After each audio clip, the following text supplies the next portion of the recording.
ഈശോയിൽ ഏറ്റവും സ്നേഹമുള്ള പ്രിയ ദൈവമക്കളെ, ഈ വിശുദ്ധ പ്രഭാതത്തിൽ നാം ദൈവതിരുസന്നിധിയിൽ പ്രാർത്ഥനാപൂർവമായിരിക്കുമ്പോൾ ദിവ്യരക്ഷകന്റെ ജനന സന്ദേശം ധ്യാനിക്കാം. യേശു ഈ പുണ്യഭൂമിയിൽ ജന്മമെടുത്തത് ചരിത്രത്തിന്റെ ഭാഗമായിട്ടാണ്.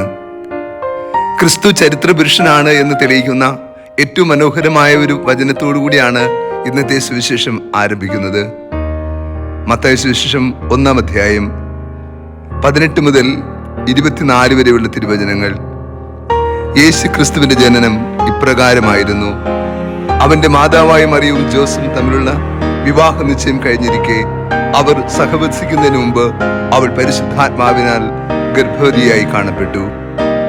ദൈവത്തിന്റെ രക്ഷാകരമായ പദ്ധതികൾ, ദൈവത്തിന്റെ പദ്ധതി അപ്രകാരം തന്നെ നിറവേറ്റപ്പെടുന്നുവെന്ന് സുവിശേഷത്തിന്റെ ആരംഭത്തിൽ തന്നെ നാം കാണുന്നു. യേശു ക്രിസ്തുവിന്റെ ജനനം ഇപ്രകാരമായിരുന്നു. അതെ, ക്രിസ്തു ഈ ലോകത്ത് ചരിത്രത്തിന്റെ ഭാഗമായി, ലോകത്തിന്റെ നന്മയ്ക്ക് പ്രതീകമായി നിലകൊള്ളുമ്പോൾ ക്രിസ്തുവിലൂടെ എല്ലാം പുനരുദ്ധരിക്കപ്പെടുകയാണ്. ഇന്നത്തെ സുവിശേഷത്തിൽ നാം കാണുന്ന വിശ്വാസത്തിന്റെ ഏറ്റവും മഹത്തായ സാക്ഷ്യം നീതിമാനായ വിശുദ്ധ ഔസേപിതാവാണ്.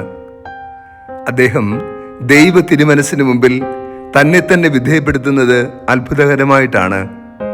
തൻ്റെ ജീവിതത്തിൻ്റെ എല്ലാ സൗഭാഗ്യവും ദൈവമായി കരുതുവാനും വിശ്വാസത്തിൽ ബലമുള്ളതിനാൽ ദൈവഹിതത്തെ ഉൾക്കൊള്ളുവാൻ യാതൊരു പ്രയാസമില്ലാതെ സ്വീകരിക്കുവാൻ അദ്ദേഹത്തിന് സാധ്യമാകുന്നു.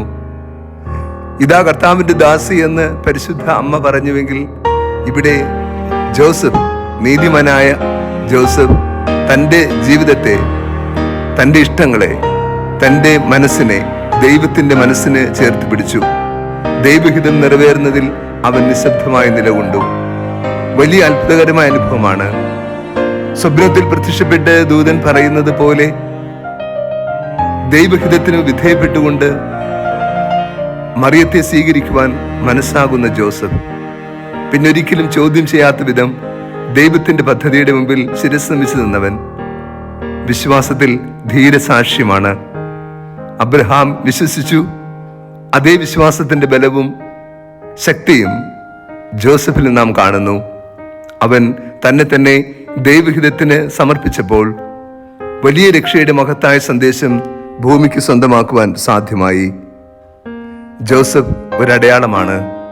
നാം എല്ലാവരും ആയിത്തീരേണ്ട, നാം എല്ലാവരും മനസ്സിലാക്കേണ്ട, ഉൾക്കൊള്ളേണ്ട മഹത്തായ കൃപയുടെ അടയാളം. ദൈവഹിതം നമ്മുടെ മുമ്പിൽ നാം ആഗ്രഹിക്കുന്നത് പോലെ, ഇഷ്ടപ്പെടുന്നത് പോലെ ആയിരിക്കില്ല. ഈ ലോകത്തിന്റെ നിയമമനുസരിച്ചും ആയിരിക്കില്ല.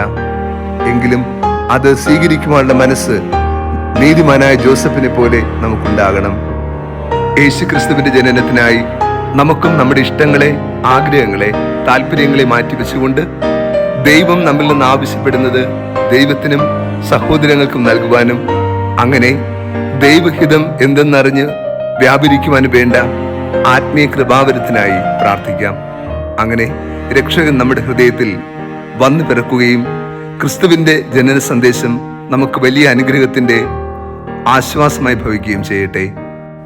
കർത്താവ് നിങ്ങളോട് കൂടെ. സർവശക്തനായ ദൈവം, പിതാവും പുത്രനും പരിശുദ്ധാത്മാവും നമ്മെ സമൃദ്ധമായി അനുഗ്രഹിച്ച് ആശീർവദിക്കുമാറാകട്ടെ. ആമേൻ.